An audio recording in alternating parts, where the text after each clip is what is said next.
In modern statecraft, the most dangerous weapon isn't a missile, it's a line of code. For Pyongyang, the distance between a crypto exchange breach and a nuclear test is exactly 45 days. From the grainy CCTV footage of a Bangladesh bank heist in 2016 to the shocking Bybit hack headlines of 2025, a clear pattern emerges, culminating in the launch of a Hwasong-18 intercontinental ballistic missile. Sanctions haven't stopped the regime. They've simply forced it to innovate. Today, we delve into the industrialized laundering machine that fuels North Korea's nuclear expansion, sophisticated network designed to turn stolen digital assets into hard power. We'll show you how they do it, who's involved, and why it's one of the biggest threats to global security right now. When you hear about hackers, you probably think of criminals in a basement. But what if a country's entire hacking operation was a state-run enterprise? And meet the Lazarus Group. They're not a criminal syndicate. They are a sovereign financial instrument for North Korea, directly under the command of the Reconnaissance General Bureau. Cyber theft isn't just a crime, it's a mandated state function. Think of it as a survival mechanism against global isolation, a way to fund the regime and its ambitions. Operating from unexpected places like embassies and tech hubs across Southeast Asia, their methods have evolved. By 2025, they weren't just hacking anymore. They were executing highly complex supply chain infiltrations. A prime example, staggering $1.5 billion extraction from Bybit. This isn't just about stealing money, it's about funding a nuclear arsenal. So how do they turn stolen crypto into cash for nukes? It's a disciplined three-phase laundering architecture we call the 45-day cycle. Phase 1 is flash layering.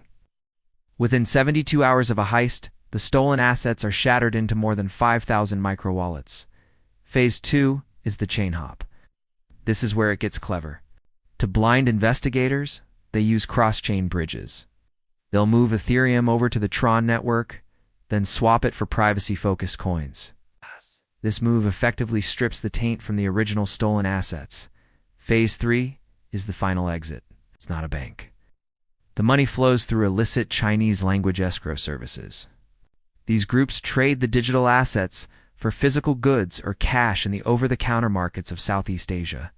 Even after paying a 35% laundering tax to middlemen, the net profit is massive. And it's completely outside the reach of traditional banking systems. The problem? Our defenses are tactical, while the threat is strategic. Think about it. A bank's cybersecurity team is set up to defend against profit-motivated theft, trying to stop criminals from stealing money for personal gain. But they're not facing ordinary criminals. They're up against the Lazarus Group, a state-sponsored entity driven by a national budget and a 5-year weapons development plan. This isn't just about stealing money. It's about funding a nation's military ambitions. Every single dollar laundered through networks like the we-own Nexus represents a massive failure of the global sanctions regime.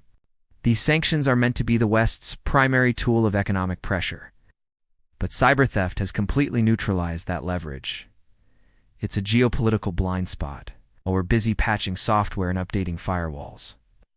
North Korea is using cryptocurrency heists to fund its nuclear arsenal, completely bypassing the economic walls we've tried to build. This isn't just a cybersecurity issue. It's a global security crisis.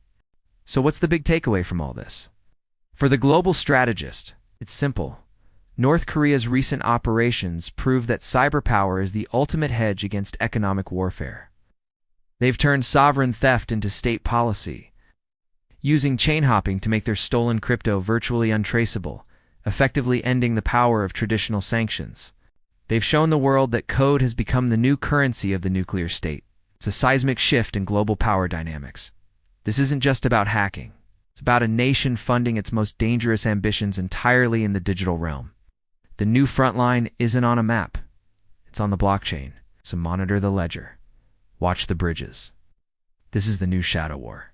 Subscribe to Trescudo for more deep dives into the conflicts shaping the 21st century.